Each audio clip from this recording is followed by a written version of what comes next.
dans Culturel, je suis ravie de vous retrouver. Il fait beau, il fait chaud, l'occasion de sortir, d'aller au musée, d'aller voir du spectacle vivant et pourquoi pas d'emporter une œuvre chez vous. Comment? On vous donnera quelques infos sur le dernier plateau avec l'Artothèque à Tuffet par exemple. On va vous donner des idées de lecture, des idées de sortie comme d'habitude avec les invités. C'est dans Culturel tout de suite sur LMTV.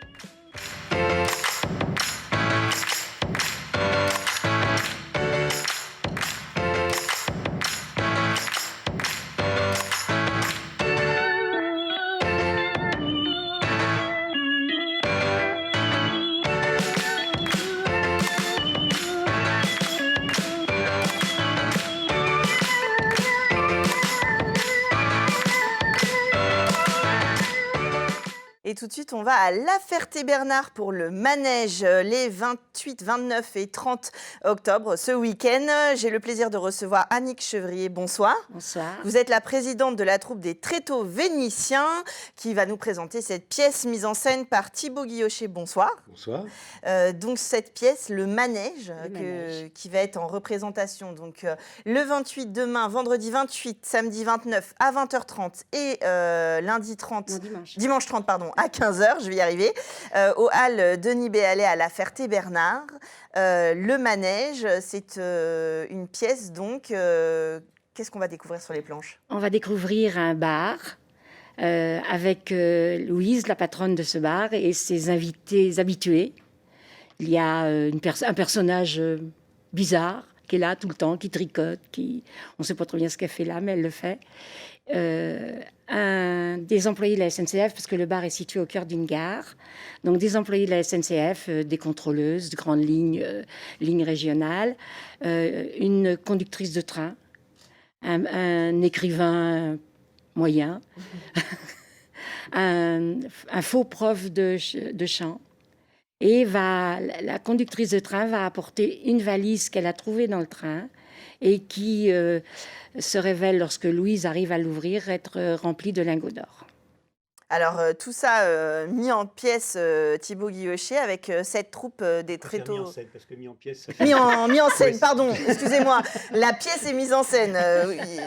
Si les spectateurs pensent que j'ai mise en pièce, c'est un point. Oui, non, on va rester, on va rester bien. Non, en fait, tout à l'heure, quand elle parlait du colis de la valise qui n'avait pas été ouvert, je me suis dit, on va peut-être faire un truc sur le colis piégé.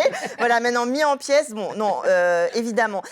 Mise en scène de cette troupe. Déjà, dites-moi, de vous à moi, la troupe, là, ça bosse dur, Guéluron, mais ça bosse bien. Ça bosse dans la bonne humeur. Il y a un esprit de famille assez, comme je fais partie d'une autre troupe aussi, il y a un esprit de famille qui est très prononcé. Voilà, c'est vraiment un bloc, quoi. Et puis, ils en veulent. Hein. Pour preuve, hier, on a fait un dernier filage avant la Générale ce soir. On a terminé, il était 10h30 à peu près, et quasiment tout le monde m'a dit on s'en refait une. Sachant qu'il y en avait qui démarraient le boulot à 6h30 ce matin. Faut en vouloir. Ouais, faut en vouloir. Donc, voilà. Alors, esprit de famille et bon esprit, Oui. ça va bien avec la pièce. Ça va très bien avec la pièce. C'est une pièce qui est très vivante, en fait. Les personnages, alors, la psychologie n'est pas très, très creusée, mais c'est un peu caustique. c'est un peu caustique, oui. Mais les personnages sont bien campés. C'est vraiment des caractères bien marqués. Donc, on les voit se rencontrer, se croiser. Certains discutent entre eux, d'autres non. Je pensais à ce personnage dont tu parlais, qui est un petit peu en dehors du monde, qui est un personnage extrêmement poétique. Et c'est en fait celui qui entend tout, qui note tout et voilà, qui sait tout d'une certaine manière, qui comprend tout, alors que les autres s'écoutent plus ou moins. Alors justement, ça s'appelle le manège. Alors pas du tout en référence au jeu, plutôt sur le manège des gens. Il y a un petit peu le mensonge. C'est essentiellement le mensonge de chacun. En fait, dans cette pièce, tout le monde ment. Alors ils se mentent à eux-mêmes, ils se mentent entre eux. Ils se mentent à eux-mêmes, oui. Ils se voient mieux qu'ils ne sont. Ils mentent aux autres pour se montrer, là encore, plus beau, plus intelligent, plus joli, pour arranger les choses. Même l'avocate ment. Oui, même l'avocate. Oui, il y a aussi une avocate. Qui ment. Alors du coup, évidemment, c'est, j'imagine, des jeux de mise en scène assez truculents autour du mensonge et de ce lieu, le café, voilà, on va dire, c'est un des récurrents des pièces de théâtre de boulevard un peu sympa, quoi. Oui, mais c'était d'en faire quelque chose qui soit vivant, qui laisse la part de liberté aux comédiens. Ça, j'y tiens beaucoup. Même si je leur donne beaucoup d'indications de placement ou d'intention de jeu, mais après c'est surtout à eux c'est surtout à eux de proposer et puis d'y aller, c'est de se faire plaisir et surtout de s'amuser. Alors s'ils s'amusent, moi ça me va très bien et j'allais dire Le public s'amuse aussi. Le public s'amusera de toutes les manières. En tout cas moi déjà ils me font rire donc c'est déjà beaucoup.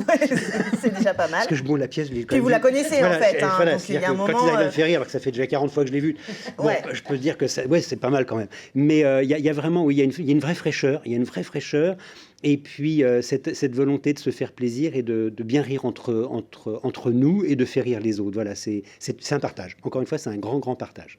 Alors du coup, les comédiens, cette troupe des Tréteaux Vénitiens, à la Ferté-Bernard, vous êtes des comédiens amateurs, vous avez tous des métiers à côté. On a de tout entre les gens qui effectivement sont en activité pour la grande majorité, les retraités. Oui, parce que ça va, moi j'ai lu, ça va de 27 à 80 ans. Voilà, donc tout à fait. Large spectre, Tout à fait. et on s'amuse ensemble, intergénérationnel, voilà, c'est on le plaisir de jouer. on s'engueule un petit peu des fois, on se frite plutôt qu'autre chose. On s'aime, on se soutient. En ce qui me concerne, c'est vraiment la nécessité de faire cela dans la troupe. Il n'est pas question pour moi d'avoir une troupe où chacun arrive, pose ses affaires, va jouer et repart. S'il n'y a pas cette unité, cette affection entre nous, c'est pas la peine. On ne peut pas jouer correctement. Il faut se soutenir quand on est sur scène. Sur scène, on est tous ensemble. On n'est pas un par un, côte à côte. On est tous ensemble. Et c'est la proposition qui doit être faite au public aussi. On va au théâtre pour rire, mais aussi pour partager. Et la culture sert à ça. Et moi, j'aime beaucoup quand, à la fin d'une pièce, j'entends des gens dans le public, on fait un vin d'honneur à la fin de chaque représentation.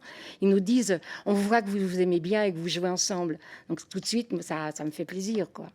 Bah oui, bien sûr, c'est le but. Alors, le manège, donc 20h30 vendredi et samedi, 15h dimanche. Et puis, il y a l'expo, c'est les 400 ans de la naissance de Molière. Il y a des événements un petit peu partout en Sarthe.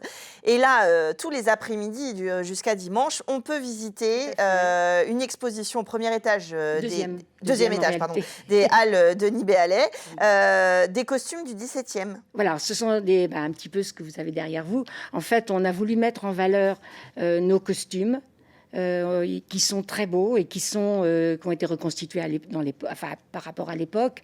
Et on a ce vestiaire qui est très joli. On s'est dit, c'est le moment ou jamais de les présenter au public. Donc, on les a mis en scène avec des mannequins, avec des petites scénettes sur Molière et des petits morceaux de pièces. Alors, Molière, c'est vrai que c'est un classique. Le costume, ça participe à la mise en scène. Ça fait plaisir aussi de tels anniversaires. Ça permet de remettre le théâtre sur le devant de la scène. Si je peux me permettre. Revenir un peu aux bases, en tout cas pour le théâtre français, oui, c'est un peu avec Racine, avec Corneille, j'allais dire, c'est vraiment les piliers de départ, quoi. Oui, puis c'est pas que ce qu'on apprend à l'école, parce que des fois ça passe ou ça passe pas, mais ça peut être, c'est autre chose. Le spectacle vivant, il faut aller le voir sur scène. Oui, alors le spectacle vivant, j'étais déjà venu l'expliquer pour ma mère sans scène, mais c'est vraiment quelque chose qui peut pas être imité. Ça n'a rien à voir avec le cinéma. C'est une émotion qu'on ressent, c'est des vibrations qu'on ressent. Je peux pas l'expliquer. Ça se vit. On s'identifie déjà beaucoup plus à une personne en face de nous, physiquement présente. Je dirais c'est le même choc. Moi, j'adore l'opéra, mais j'ai découvert l'opéra par le disque. La première fois que j'étais à l'opéra, ça n'a rien à voir. J'avais les larmes aux yeux. Oui, c'est-à-dire qu'on est emporté. L'orchestre est là, les chanteurs sont là. Ça vous emporte complètement. Et dans le théâtre, c'est pareil. Ça emporte. Il y a un moment, on oublie tout. C'est-à-dire que, c'est pour ça que je ne suis pas trop fan de grands décors, parce que le moins on a sur scène, le mieux l'imagination, le plus on peut faire travailler l'imagination. Mais on oublie tout, c'est quand même un endroit qui est bourré de conventions et en fait où tout est libre. C'est ça. Je ne peux pas l'expliquer autrement. Paradoxalement, on a la partition, mais il y a cet échange, il y a évidemment les réactions du public. J'imagine que pour tout à fait. On est à l'écoute des réactions. On est très à l'écoute des réactions. On attend le rire du public. Ce qui ne doit pas être le plus facile, parce que déjà, pour les comédiens professionnels, on sait que parfois, ça peut déstabiliser. Alors, j'imagine que nous, si on entend une salle très silencieuse, mais ça arrive... Un public n'est pas Non neutre. pas, Oui, oui, non exactement. pas parce que le public ne s'est pas amusé, mais parce qu'il écoute le texte. Oui, oui, ça dépend. Voilà, ça évidemment dépend, ça dépend des soirées. Il y a des soirées où les gens écoutent le texte. Et nous, on est un peu déstabilisés parce qu'on se dit, ben non, ça marche pas, ils rigolent pas. Quoi. En fait, vous préférez qu'ils soient un peu dissipés comme dans la troupe. Quoi. Un petit peu. Ah, un petit peu. Alors, si vous êtes un petit peu dissipé, vous allez voir leur manège. C'est le 28 et 29, donc vendredi et samedi à 20h30. Dimanche 30 à 15h au hall Denis Béalet à La Ferté-Bernard. Et puis, on peut venir l'après-midi pour aller voir les costumes et puis voilà, Et suivre un avoir petit peu la aussi, visite. on peut quand même le dire, une explication sur le superbe monument que peuvent être les halles Denis Béalet. Donc, c'est une belle occasion en famille d'aller Voilà. découvrir un Aller petit peu découvrir avant ce le que spectacle. les gens ne connaissent pas puisque c'est à l'étage et que c'est pas ouvert au public en temps normal. Donc c'est une solution aussi de voir ce magnifique bâtiment. Et voilà. Du patrimoine bis. Exactement, c'est ce que j'allais dire. On Ça fait fait une partie journée du bis du patrimoine. patrimoine. Molière fait partie de notre patrimoine Tout à et fait. les halles Denis Génial. Béalet aussi. Alors, une belle proposition pour ce week-end de la Toussaint. Merci à tous les deux d'être venus nous en parler Merci. sur le plateau. Merci à vous. Et puis, on se retrouve bientôt et nous, on continue tout de suite avec un autre patrimoine tout de suite dans Culturel.